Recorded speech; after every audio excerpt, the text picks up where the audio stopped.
This is how to master the art of DJ scratching in 5 simple steps. We're going to rapid fire this video, so make sure you grab a paper and a pen because this is one of the tips right here. So number 1, first off, you need to figure out like what the scratch is that you're learning. Go find a tutorial, whether it's a combo or just a single scratch. Like if you're just learning the baby scratch, that's it. Don't go any further. Don't start trying to chirp and don't start trying to transform.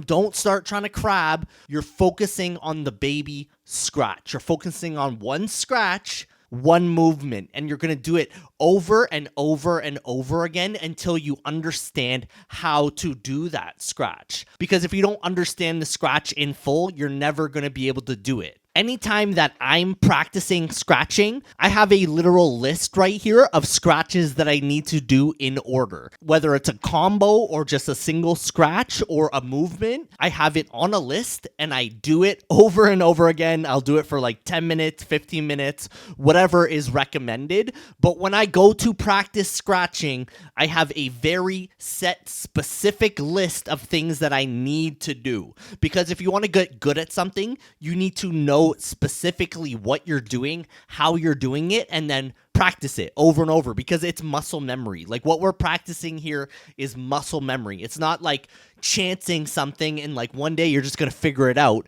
No, you need to understand specifically how to do that scratch and what you're doing, and then you practice it. Plain and simple. There is no other way. Step number 2 is you need the tools. So do you have a bunch of beats? Do you have a bunch of instrumentals? Or most importantly, do you have a metronome? And all a metronome is it just does a sound at a specific BPM, just a click.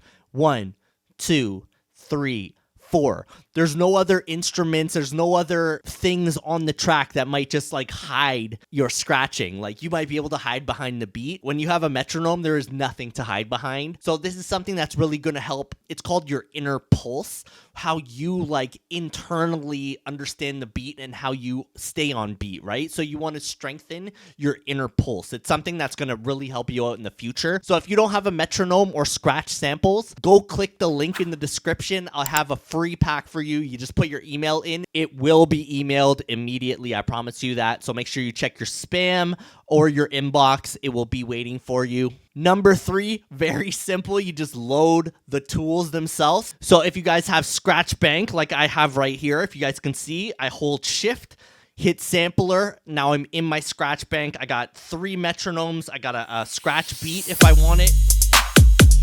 I just have all of my tools here ready to go, and then I have my scratch samples on the bottom. Paul gave me way back in the mood. So I have no excuse. When I get back here and I get ready to start practicing, I have my list of stuff that I need to do, and I have my tools.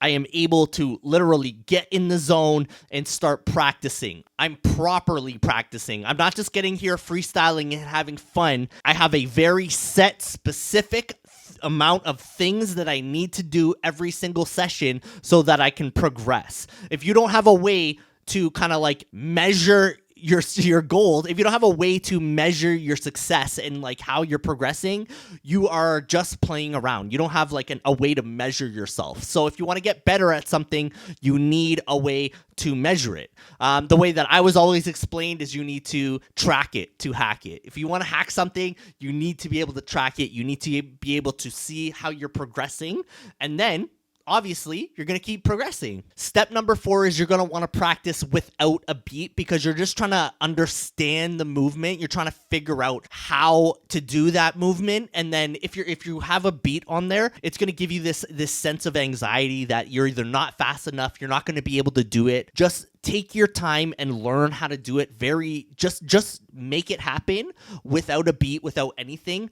Get that scratch, do it a couple times, and then move to a beat, which is going to be step number 5. But I'm going to pick one right here. I'm going to pick one of my combos here. We're just going to pick the AM combo number 1, which is a 1 forward, 2 back release. Crab back, 2 forward, 1 back release, right? So when I say that, that's a big combo that is like, I don't know what is going on. But when you break it down, so maybe you just want to break it down into 2 forward, 1 back. Very simple, like a very simple transformer. So that's like a quarter of the combo done. Break it down into small little chunks. So what's the next part of the combo? Release, crab back. So I forgot to release, but it's a crab back. So we're going to do that. That was the start. Crab back. And then what's next?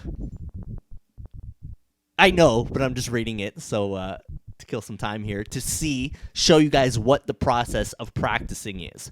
Proper practice prevents piss poor performance. Write that down. And then for the rest of that combo, you're just doing the same thing.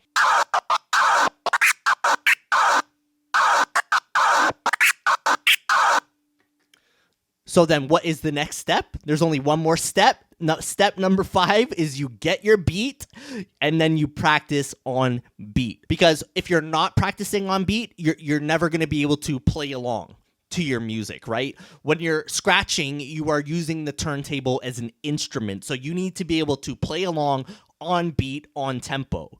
So the first thing you want to do is just figure out the scratch, break it down into little chunks, figure out like what you need to do, get comfortable doing it, and then the next part is you put it on a beat. And this is when it gets hard and frustrating because you might not be able to nail it on beat, but you can do it without the beat. So all that means is that you got to slow it down even more and then practice on a beat or a tempo that you can do it at. So we're just going to pick 120. That's probably too fast for me. I probably can't do it on there, but I'll actually do it right after again to show you. Like I can do it at 100 BPM, no problem.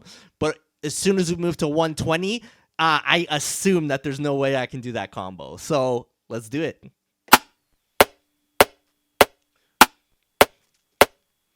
One, two, three, four. 1, 2, 3, 4. Remember, anything we do when we're DJing, we're counting. 1, 2, 3, 4. Let's go.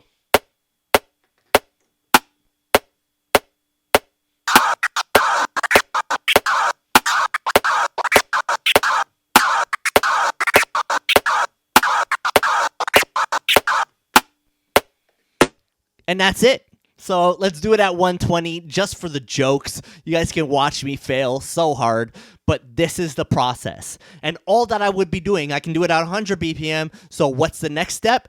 Push it up to 105, push it up to 110, push it up to 115, and then I'll be able to make it at 120. But let's give her a shot right here.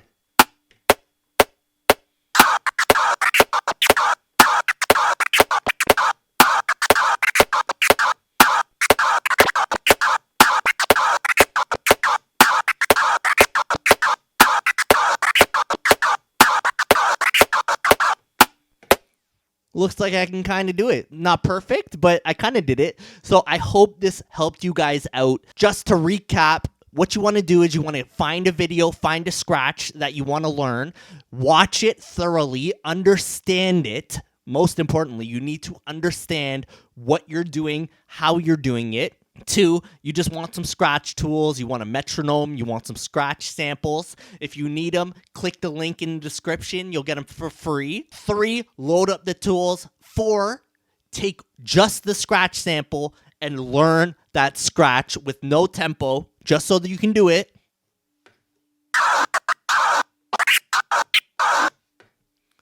And then you want to put it on a beat and then practice on a beat over and over and over and over and over and over and over again until you smashed it. Make sure you smash that thumbs up button, like, subscribe, and I will see you on the next one. Let's go.